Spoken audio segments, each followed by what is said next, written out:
The thing about the mem is that it's chaos, but it's also smooth, clean water.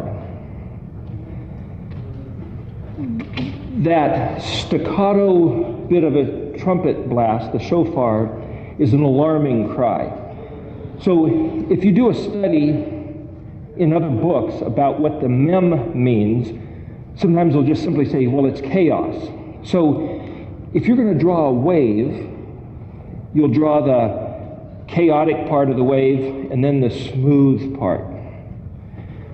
And if you show a wave crashing over and then the tube of the wave down here, it's kind of that same effect. So the way to draw the mem in Paleo, the way that I draw the mem, which is on the chart, which we don't have sitting here, it's actually in the back room, but I point to this thing which isn't there, but it's basically a couple, like a sheen, like a W shape, like the staccato-ness, and then this wave underneath it. Similar to the mem is the nun. It's the two letters that have this kind of a tail. The nun has one shape, and then this.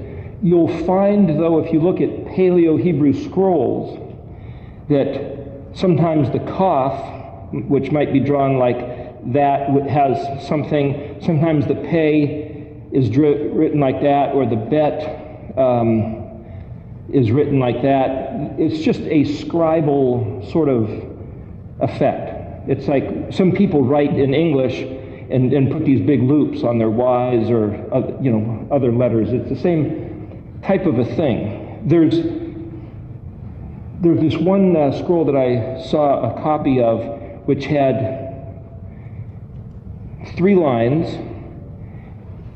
Well, one of them was just simply, I think it might have been 3 lines with a 4th line. And one of them had a couple lines, maybe, a line this way and then another line that way.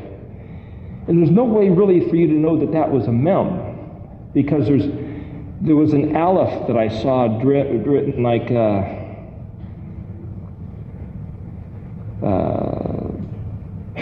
maybe it was like that, but which is pretty similar to a Zion. And it's like, why do these guys do this? It's the scribes have their own handwriting, and some of them maybe are sloppy, some of them maybe learned under this teacher versus that teacher. Maybe they learned by chipping them into a rock or carving them into a piece of wood, or maybe their pen was goofing up. And so it's not a matter of what's the real way to draw it. Someone asked me, and this person might be from Ireland, I don't recall. They sent it on an email. They said, why do I use what's known as the mid-ancient instead of the most ancient designs of these letters? Well, if you look at Jeff Benner's website, which is Ancient Hebrew, I think it's .org or .com, Ancient Hebrew, he draws his mem like this. And it's like, well, it's water. Mem simply means water. So if you look at the modern mem, it's like this. Well, that's pretty similar to our English mem, the letter M.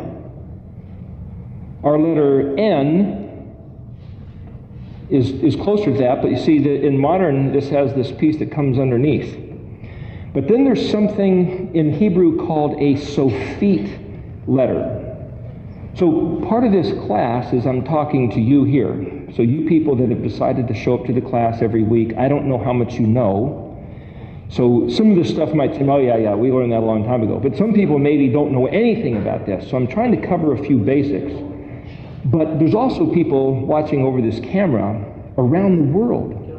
And some of this may linger for the next 10 years, maybe, who knows? And people may stumble across this who don't have access to the information that we have right here, and so maybe some of this is brand new. So part of what I'm trying to cover is some things that'll cover this full range so that everybody gets something out of this. and also try to go places where I've never seen anybody go before. So part of what I'm doing in this class, just to kind of bring people up to speed a little bit, is to say, this is the modern letter, and they have this thing called a sophete, which is shaped like this, kind of square. This is the modern English letter, and the Greek letter almost looks like a U shape. That's a whole different thing. We're not talking about Greek, but it's on the chart. It's called a mu. This is an ancient Paleo, but you might find these other various shapes, right? Like that one, or just that one, and these things. How is this a mem? So the shofar blast that I did in the beginning, this staccato, which is like a war signal, and then kind of the long or smooth thing. I'm trying to. There was someone who was telling me, okay, you give so much information, people can't grasp it all. If you can't grasp it all, hopefully you'll grasp something, and then if you watch these tapes a year from now, 5 years from now, you'll go back and you go, oh, now that you've learned a few things based on what you learned originally, you'll be able to pick more things out of watching the same class. So hopefully this is not a class that is like for beginners and you'll never have to access it again. So what I'm trying to do is show you what the letters look like. So if you can pick up a Torah scroll and recognize a letter mem, there's an element of success. And if that's all you get out of the class, hey, I recognize the letter mem and I know what it means, this person was telling me, that's enough. It's like, okay, so I could spend 10 minutes and make sure you understand this letter mem and give you a piece of paper to practice drawing on it. And if you then end up with the class saying, I recognize the letter mem and I know it means water, then in a certain way of measuring success, this will be a successful class. You'll feel good, you've learned something, and that's okay. But now I'm also trying to take this further, and maybe you'll notice that I've been doing this with each letter. I've been trying to show you what the letter looks like in modern. There's two shapes of this letter, which I'll address in a minute. Compare it to the modern English letter, show you the different variations of it in Paleo, and again, for the record, that's how I draw the Paleo. Remember, it's a combination of a sheen shape, which in Paleo, the letter sheen is a W. In modern, the sheen is like that. Some people even, one of the fonts is to simply drive it like that, or even square it off like that, but nevertheless, the point is that shape with this wave action. But then, what I've been trying to do in this later half, the second half of the meetings, the second hour, is to show you mem concepts. So I've been trying to show you in the scriptures where the concepts of these letters are, you might say, buried or passively spoken. So the week of the letter Hey, I made a point that there was two voices. There was the whisper, and then there was the shout. And so I had the neon, like the traffic signal safety jacket, and then I pointed to a bouquet and say, can you hear the voice of the bouquet? These colors, what are they saying? What message did the Almighty, the Creator, embed into this bouquet of flowers? It's like, what do I mean by that? Well, that's part of the mystery, is what does that mean? What is that silent voice, that whisper voice? Of course, I believe it was Elijah went on the mountain, Mount Sinai, is running from Jezebel, and he saw there was the earthquake and the wind and the storm, but the voice that he was trying to hear was not in that. And then there was this still, quiet whisper, and it said, "What are you doing here?" Well, that's a different way of rendering two different voices, but the concept that each letter has at least these two different voices is this bet concept, meaning two, this dynamic, this duality. To, die, by, that is all meaning two. So right off the bat, from the aleph to the bet, it seems like Yahweh set up this duality of the nature of his expression. So every letter has a couple different ways to regard it. The mem happens to show a picture of the chaotic and a picture of the kind of the smooth. So if you understand what the letters mean, then as you're reading through scriptures, you can look for those concepts embedded in the writing. So now, for example, because mem means water, you can say, well, how do we know mem means water? I mean, here the paleo looks like water, but this doesn't look like water. Well, you could say the word mayim, spelled mem, yod, mem, literally is water. Actually, the word im means sea, or actually western sea, and it points to the west, because when you're in Israel, to the west is the Mediterranean Sea, the great body of water. The fact that mayim means water is almost incidental to the letter itself. But the fact that the letter mayim has to do with water, then, we're also trying to look at where in the sequence of the chronology of the alphabet you find each particular letter, in this case the mayim, the mem. So part of the class is to say, by observing the order of the alphabet, you see in English you could say, why is it that it goes A, B, C, D, E, F, G? The letters don't mean anything. It seems to be an arbitrary, random placement of order that somebody somewhere way back when stuck it in there. And that's where it falls. And by habitual use over the years, we just keep it that way for easy reference. So you can catalog things in a library or a dictionary. You know where to read it. But the letters don't mean anything. So again, it's an arbitrary reference other than making it easy to find things. But part of the hypothesis of this class is that the letters mean something so specifically that if you know what these letters mean, if you had all the letters jumbled up, sitting in a pile, and nobody told you what order they were in, if you really thought about it, you could find and place the letters in the proper order. That's quite a stretch to say that that can be done. But to say that it can be done means that the letter mem has to fall between the lamed and the nun because of what all the letters mean. It couldn't be anywhere else. Well, if the sequence of the letters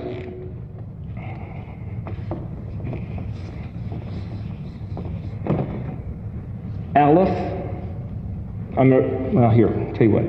I'm going to write them Hebraically from right to left instead of the other way around. How's that?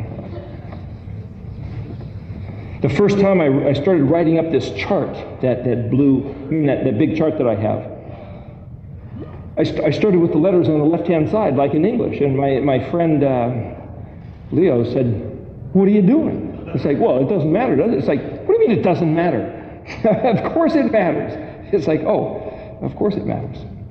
So here, Aleph, Bet, Gimel, Dalet, Hey, Vav, Zion, Chet, Tet, Yod, Kaf, Lamed. That's what we've done up until now. Now what we have is Mem, and then there's going to be Nun, Samech, Ayin, Pei, Zadi, Kuf, Resh, Shin, Tav. Somebody was asking earlier about the sequence, just to go back over them. So so you could say, okay, just to recap a little bit about what we were saying the previous week, is that the word minyan, mem nun, min, yan, so you might say menin, I think it might be a yod nun. A minyan is a group of 10. Mem nun is also where we get the word for money, which is to count. So when the hand was writing on the wall where the kingdom of Babylon was about to fall to the Medes and the Persians, the handwriting on the wall was mini mini tikku farsin. And it's like, what is going on? What does this mean? They couldn't read it. So they called in Daniel, and he was able to read it. So the question is, was it written in Paleo letters? How was Daniel able to read and interpret and then identify what these letters were referring to? It wasn't in Babylonian. Modern Hebrew didn't exist yet. But anyway, the point is, it was Mem Nun. But Mem Nun is not one of the first 10 letters, even though the word 10 is we talked about that the other day. I think it's Ayin Shin Resh is 10, which doesn't mean 10. I mean, it means 10, but the Yod is the 10th letter. And so, but anyway, a minyan, the first 10 letters here, Aleph is a prefix, means I will, or basically I am. It has to do with the meaning of the Aleph, which is the author, the architect, the one who initiates the whole thing. And Yod, as the suffix, is the last letter in a word. Say if this is the word, it means my. So part of my observation of the working of the alphabet in its natural sequence is that the Almighty Creator himself identifies something about what he is and what he's going to do in these first 10 letters. Now,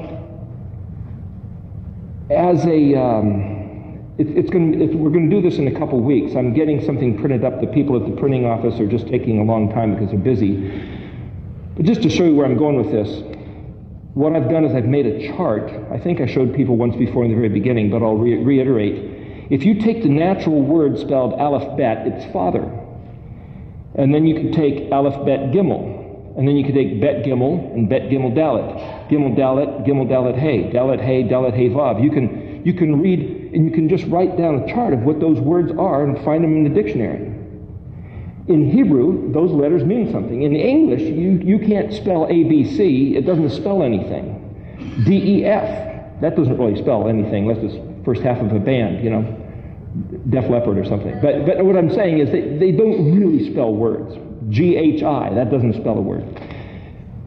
But in Hebrew, they do. They spell words. And so part of one of the things I was studying is without reshuffling the letters and putting them into other forms, what is the natural message in the sequence of the letters as they're found all by themselves? It was interesting. And plus you can do it backwards too. You can say the word spelled Tav Shin Resh, Shin Resh Kuf, Resh Kuf Zadi. So I think for the week of the Pay, or right around then, as soon as I can get it back from the printer, I'll hand that out and people can look at it. It's just pretty interesting, I think. My point is, if this is I will, these two letters as a word means all. Now, we talked about this last week. The last 2 weeks were the letters Kaf and Lamed. And according to the chart, we don't have it on the screen anymore, but the Kaf and Lamed were in the purple letters. If you read this word this direction, Kaf Lamed, it means all. But if you read the word this direction, Lamed Kaf, it means to you. Or it also means for yourself. So when you have the parashah that's titled Lech Lecha, it's translated as go for yourself. Because Lecha also can mean simply the word go. So in other words, the translators come up with these different things because there isn't one way to translate it, and so there's 3 different translations for Lech Lecha right there. The question is, what does it really mean? And so I was suggesting last week that you as a suffix, Kaf as a suffix means you, and Lamed as a prefix means unto. So that's where they get to you. It's like unto you. But the Lamed is the separate staff of authority, so it's like the authority given unto you. Reading it this way, Kaf as a prefix means like or as, and Lamed as a suffix doesn't mean anything as a suffix, so you have to say, well, what's the meaning of the Lamed? What's authority? It's the shepherd's staff. So you could say, like the shepherd, or like the authority. I mentioned that the Kaf is like the constitution of the kingdom, and the Lamed would be like the Supreme Court. And the Supreme Court interprets how the instructions are to be put into application or into proper use. So you could say, well, like the authority has demanded that the Constitution be applied, that would be Kaf Lamed. All, completely. So, here's the chart. Thank you, Mark. Just for what it's worth, these blue letters up through here, we've mentioned this before, but it says the Dead Sea Scroll font. I got a copy of a book showing the Leviticus scroll written in the Paleo letters. And these are the different lettering styles right through there. And you could say, well, was it all one author, or did different scribes write in that scroll? Nobody knows, but if you are looking for the font that I use, which is in red, it looks so much different sometimes from these ones that are in blue. It's hard to figure out. The only way I was able to figure out what some of these letters were is that other scholars said this is a certain passage. So I took the modern Hebrew Tanakh and I found the passage, and they don't tell you which. They'll just say, well, it's Leviticus 12. And then you have to sit there and read through and you try to find what looks like, oh, there it is. And then you look letter by letter, word by word, and it takes a bit of intensive study. But then you find this stuff. So I'm trying to give you in this class the product of many hours of my own time, because I find it interesting. I found it to be challenging, and I found it to be very productive. And so Gordon was just saying earlier that he stumbled across some things which he found to be thrilling. The discovery is thrilling, and I happen to think so too. So hopefully I'm trying to give you tools. You might say, well, it would be great fun to get a shovel and a pick and to go out, Monument, Dinosaur Valley, in Utah or something, and find a real dinosaur bone. I mean, that would be a thrill, to actually find a dinosaur bone that no one's ever discovered, and you dig it, and I mean, it's just the thrill of the discovery. Well, that's what this is. And you can say, well, yeah, well, what do you do with it? Well, what do you do with a dinosaur bone? You go, hey, look what I found. You stick it on the shelf, it collects dust, you have to dust it off from now on, from ever since. Maybe you'll sell it for a few bucks, maybe it. It's the thrill of the discovery and the sense of what it does to you inside. So part of this is that. And what Gordon found is like, wow, he took this one word and he broke it apart in many different ways. 3 letters spelling a word. I've done many hours of that, and I find things that are just invigorating to find. It's a mental charge and a spiritual injection of adrenaline, you might say. It's great to find. And what's even better is that when you find verses where Yahweh says, I'm going to hide my face and see what they're going to do. It's like, how did he hide his face? And then you find other words where it says, there's numerous words for the word mystery, secret, hidden, concealed. I heard someone say once, well, God doesn't hide things. And it's like, well, I don't know which God you're talking about, but the one that I read about in the scriptures hides stuff all the time. I heard a guy on the preacher today on the radio quoting something in the book of Luke where Yeshua was being questioned right near the end before his crucifixion by the Pharisees, and they're saying, hey, what have you been up to? And he says, listen, everything I said was in public, in the synagogues, at the temple, at the place where it was, nothing I said was hidden. I was like, that's really interesting. When he came to make a spectacle of clarification, he hid nothing. But when you look at the Old Testament and he says, I'm going to hide stuff, the question is why? What did he hide? Why? And for how long? Well, we're talking about the letter Mem. And the letter Mem has to do with hidden things. You see, if Kaf and Lamed line up with the instructions, okay, so it means the Constitution, the Supreme Court, these are the instructions, this is all that you're supposed to regard, this is the shepherd staff, the authority given to you. If you regard these instructions with authority, you will be given the authority of the instructions. In other words, you might say, if you had a teenager who's going to learn how to drive a car, and you say, listen, I'm going to tell you the instructions of how to drive the car. When you see a stop sign, you stop. A red light, you stop. You don't step on the gas. That's a yellow light, you step on the gas. No, just kidding.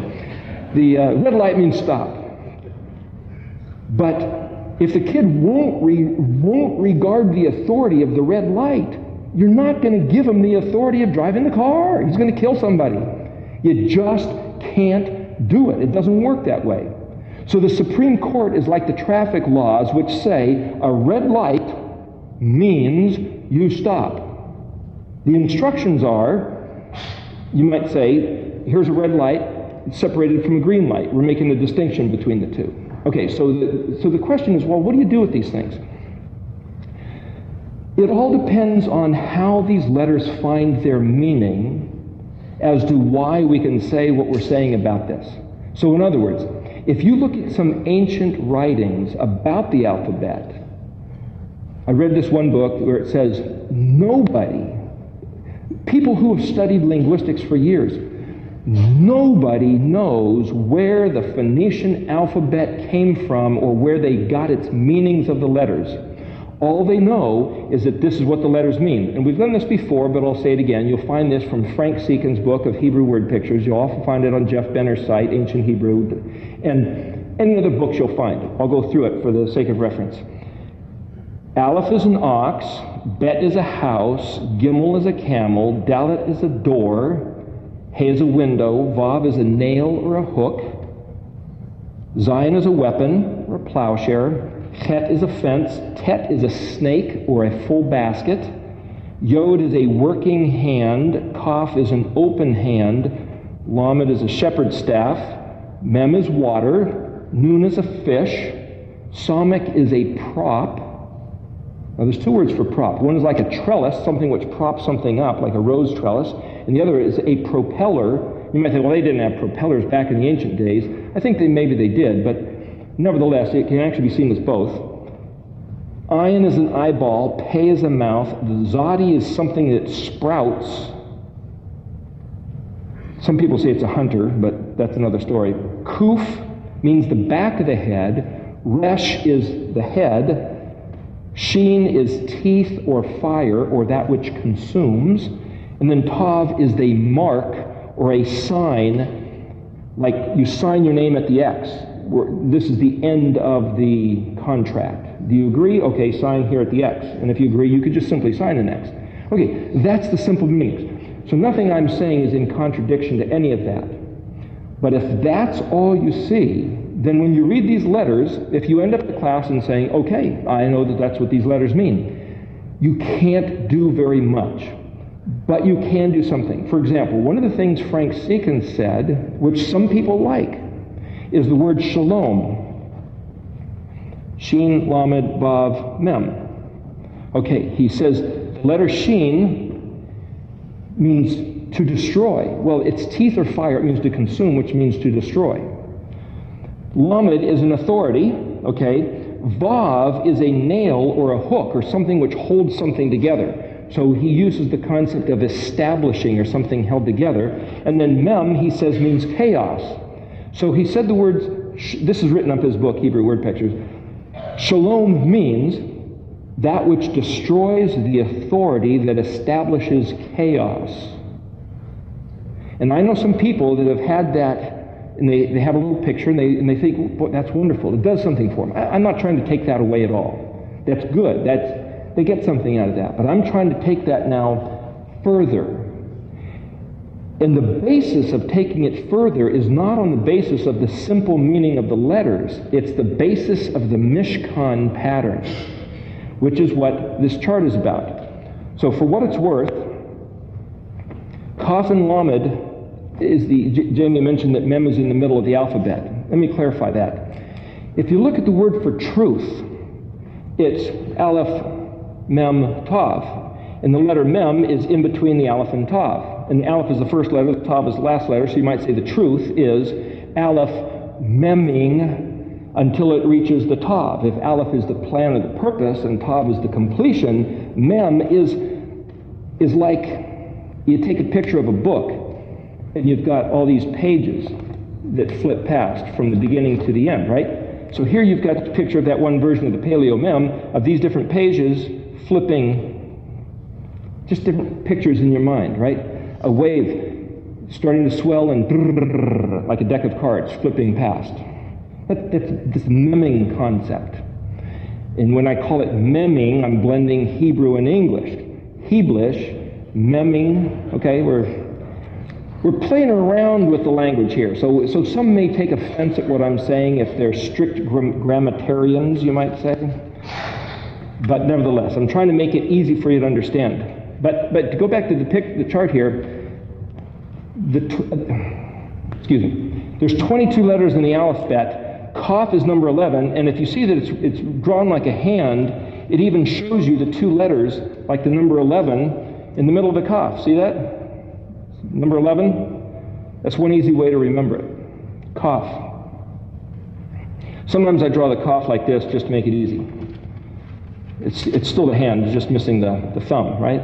Same letter, and it's drawn like that, or the letter K. Mentioned that a couple weeks ago just for easy carving.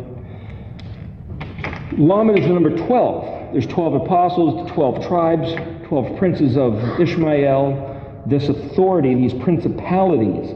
Well, the stars were put into the sky, as you might say, houses of the constellations, in Hebrew known as Mazarot. 12 months. Those are like jurisdictions or houses of the sun. So again, they're principalities. So this letter Lamed, which is 12, the shepherd staff is the authority of the house. So you could say this concept of principalities is 12. Just another way to remember it. But if there's 22 letters, then the real break in the middle of the alphabet is between 11 and 12.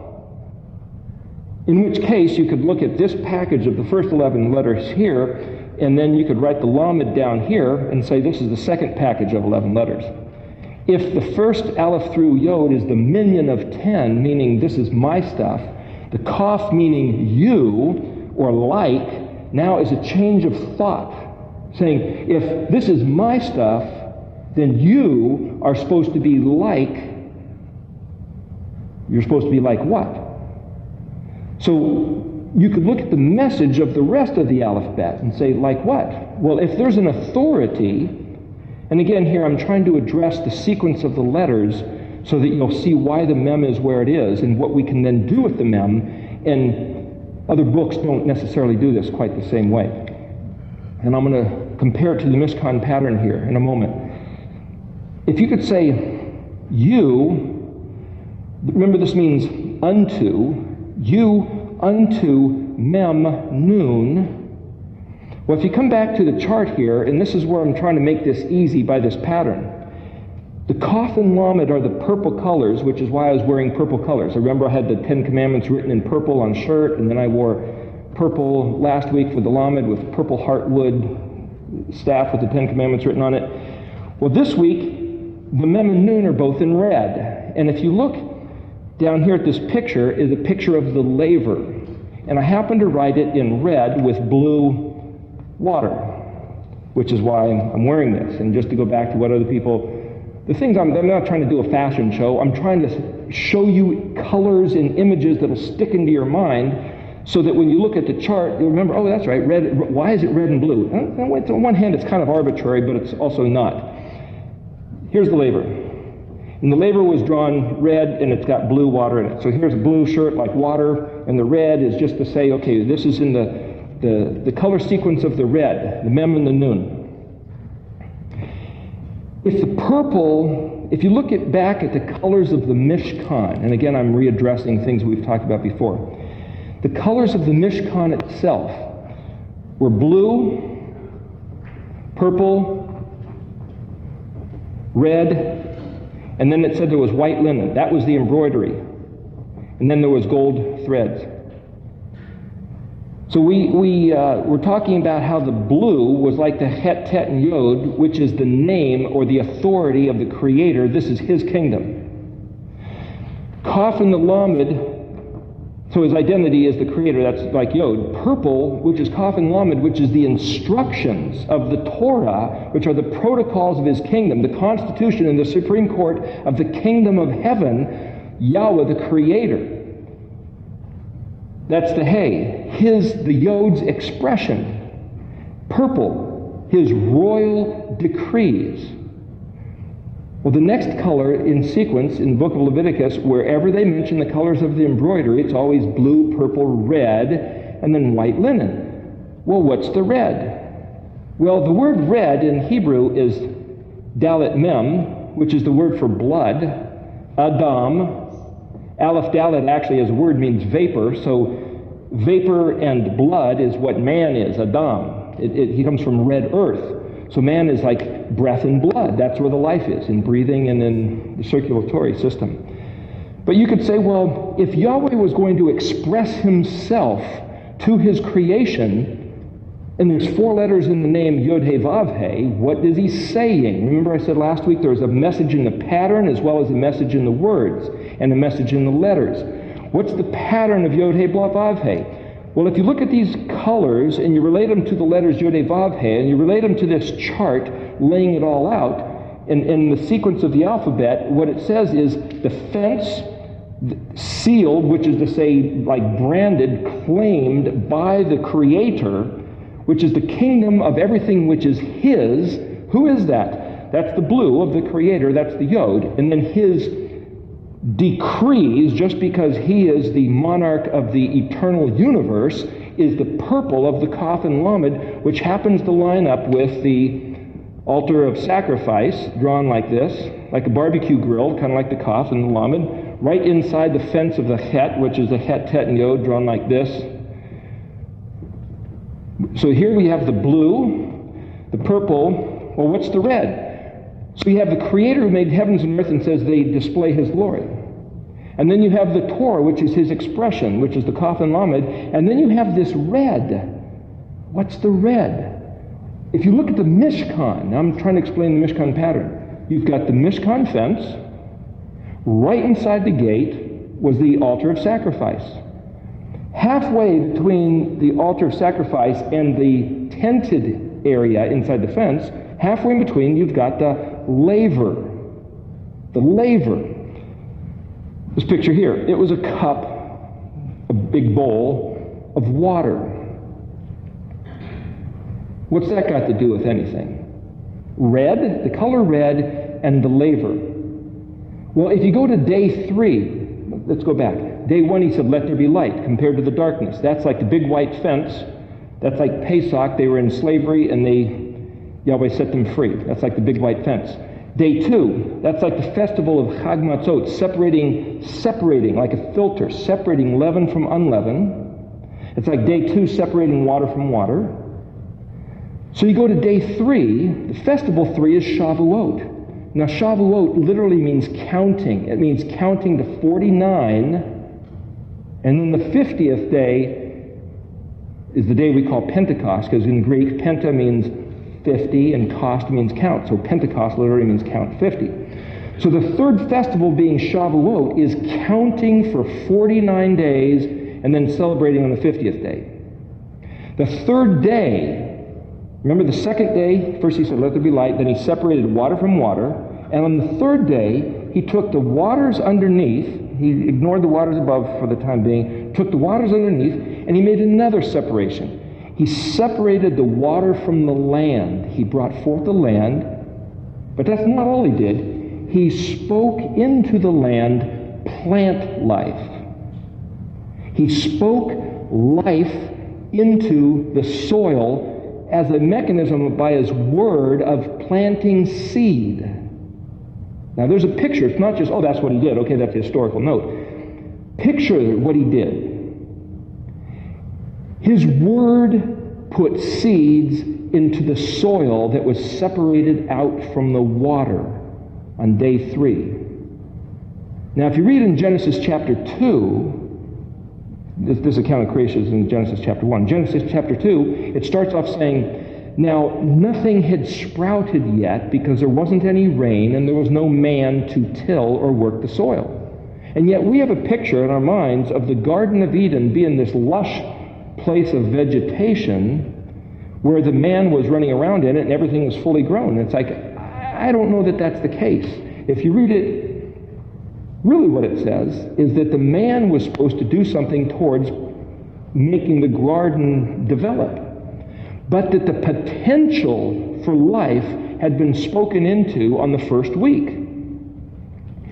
What has that got to do with the laver? Well, the interesting thing about the Mishkan pattern is that the laver was made out of the mirrors of the women. The mirrors of the women made the laver, which was this round pool of water that life was spoken into, but it wasn't just into the water, it was into the soil that was into the water. It was the waters underneath. So here you have these pictures going on. Well, you could say, what is the third way that the Almighty chose to reveal himself, if you go back to this pattern? The first way was just in the heavens and the earth. He made the universe. That was how he revealed himself. He gave us the Torah instructions. That's like the purple decrees. That's the way he revealed himself. What's the third way that he revealed himself? He sent the sent one, revealed as a man. Abba, manifested, gimmeled, sent to Dalet, which is the number 4, which speaks of earthiness. We talked about that a few weeks ago. Revealed, He, as Vav, the man. Well, see, Vav also means nail and hook. What is a nail or hook? It's something which attaches. So a bridge can be a Vav. It attaches this side to that side. How can a man be that? Well, it's the number 6, and it says number 6 is the number of man, but man is supposed to attach the concerns of earth to the concerns of heaven. Man is a unique creation in that that's his job. So if you could say, well, if he revealed himself in these 2 ways, and then he revealed himself as the Messiah, as the Vav man, red must speak of the Mashiach somehow. It must speak of the Messiah somehow. Red and the laver and the counting of Shavuot on the 3rd day, separating water and speaking forth plants life, has something to do pictographically with the coming of the Messiah. Then the 4th color, white, hay, if you look back on this, has to do with Somic, Ayin, and Pei, which lines up with Micah 6:8, in which it says, He has shown you, O man, what is good and what Yahweh requires of you. Do justly, love mercy, and walk humbly with your Elohim. These 3 things. And in the song, it's Shemer, together one. Shema means hear, believe, and do. Shemer means watch, keep, and guard. Watch, keep, and guard what? Doing justly and loving mercy. What does justice and mercy have to do? It goes back to the instructions, which is justice, which is righteousness. That's the instructions. What about mercy? That has to do with the mem and the nun, which has to do with compassion, which has to do with chesed, tender loving kindness, which has to do with a mother mothering what's in her womb. And then if you go back to the modern letter mem shape, there's a picture of a womb, an interior space with an opening here, and then what they call the closed womb shape, which is the Sophite letter. That's a bad mem. So you have the closed mem as what they call the Sophite, which means the ending letter. We'll address that in a minute. And then you have the open womb of the mem as the modern normal shape of the mem. The point is, it's generally accepted that the letter mem has to do with the female form, the female letter, you might say. That which nurtures something which is hidden until it breaks forth in a flood of water to be revealed. It's something hidden which is then revealed. As another study of words, probably dealing with Latin, it has to do with the concept of history. In modern English, it's like, well, that's like his story, that's like something that's right out there to read. But mystery, M-Y-S, mystery, has to do with the hidden thing. Again, the male-female sort of concept, masculine and feminine, worked even into those letters, were the mysterious. You know, women have this way of being kind of emotional and kind of like they just have a feeling, they have a sense of something going on. And men are like, what are you talking about? You know, men have to have it mechanical and right out there, and where's the nuts and bolts go? That's the way they're designed. There's these 2 different dynamics. The point is, this stuff is embedded into our consciousness. It's embedded into the form of what the bodies look like, what the letters look like, and it's worked in through all different languages. This is not just me making something up or some esoteric Hebrew stuff. This is like standard. So these things that we're talking about is almost stating the obvious. But when you get to the laver and say, okay, what's this thing about red? Well, Yeshua came as Ben Adam. He called himself the Son of Man. Well, man is vapor and blood. So here, mem being blue and red, vapor is kind of like gaseous particles, which turn, you have liquid, solid, right? So here you have liquid and blood. So these colors of blue and red, they're kind of arbitrary, but they're keyed to blue, purple, red, white. Yod, He, Vav, He, the colors of the embroidery. And Aleph and Tav are both written in white because that's like white light contains all the other colors broken up by a spectrum. I'm trying to show you these themes that are going on through studying this so it'll help stick in your mind. So what you could say here is that according to this, that Mem and Nun have something to do with revealing the Messiah. So if you have the word for truth, which is Aleph, Mem, Tav, keyed to the Mishkan pattern, Mem is not just water, but Mem is the hidden mystery revealed, and there's an aspect of chaos going on, but also there's this smooth aspect of saying he came to just make everything clear. But he came with great turbulence and trauma because the people didn't want it to be clear. The ones that knew the secrets and wanted to keep them secret wanted to put them to death for squealing and making loud noise about the stuff they were trying to hide and use as their power base. But he came and said, look, I'm just telling you the way it is. There's a bunch of other words which we'll get to in the next session. We're a couple minutes away from this, taking a break. But the point of trying to show you this is that the word for amen, or faithfulness, or steadfast fidelity, stalwart, I'm going to keep what I was told, is the word Aleph Mem Nun, where we get the word amen. And Aleph, again, is a prefix meaning I will, Mem Nun. I will nurture all that he gave unto me with the authority it rightly deserves, and I will cause it to noon from me be birthed. You see, the counting of the 49 days is like pregnancy, incubation, a period of gestation, the plant developing in the soil before it sprouts.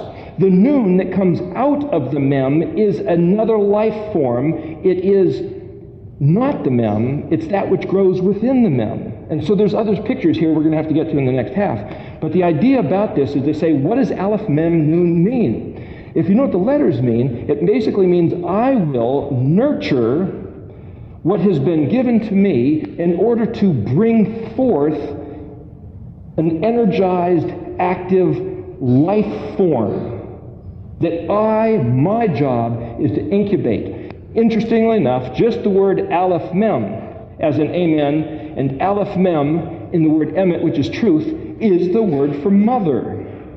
It's also a metropolis and a nation, or that place like a factory where resources are brought in and you develop and you build and then you put out a product. It's the process of taking what you're given, doing good with it in order to bring forth a product which is, you might say, more than it was. You bring in raw material and you put out a product. And that industrious energy applied with nurturing compassion, the way a mother does of the child, the embryo within her, is what Aleph Mem is. So this letter Mem, being before the Nun, is the environment that the Nun grows in. And the Mem has as what it uses for the resources that are given to it, the Kaf and the Lamed. Whatever you put into yourself is the only resources which becomes that thing which is nooned. So hence, if you bring in bad stuff, you're going to put out a bad product. Women who don't take care of themselves psychologically or physically while they're pregnant are going to put out an injured, harmed, debilitated child. If we don't bring into our beings the stuff of Yahweh that He has given to us, we will not produce what comes after, which is this. And we're up against the break here, so that's what we're going to get into in the second half, is where in Scripture, about 1 minute, where in Scripture it shows this. I'm going to put one other thing here.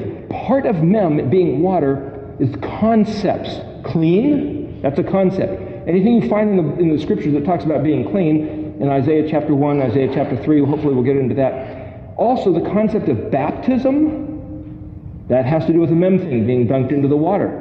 But notice, it's not outside the fence. You don't get clean outside to come in. You don't get baptized outside in order to come in. Coming in or getting baptized or getting clean is after you learn the instructions.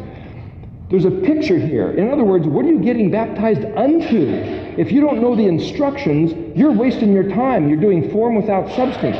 But if you learn the instructions and say, oh yes, I now am going to go, as it were, under the water and to be reborn unto new life. Again, there's different ways to read these letters. But it's after you've regarded the instructions. You can't possibly do that from the outside, not knowing what this is about. So if you follow the letters of this sequence, there's a message in the form. And so part of what we're trying to do here is identify some of these different patterns so that you can pick these things out as you're reading through the scriptures and say, oh, that's a mem concept, even though you don't see any letter mems. If you can identify these things that you might say the Creator embedded within the sequence of his letters, you'll read the scriptures in a different way with a different set of lenses by which to read them. Anyway, we're on the break here, Jamie.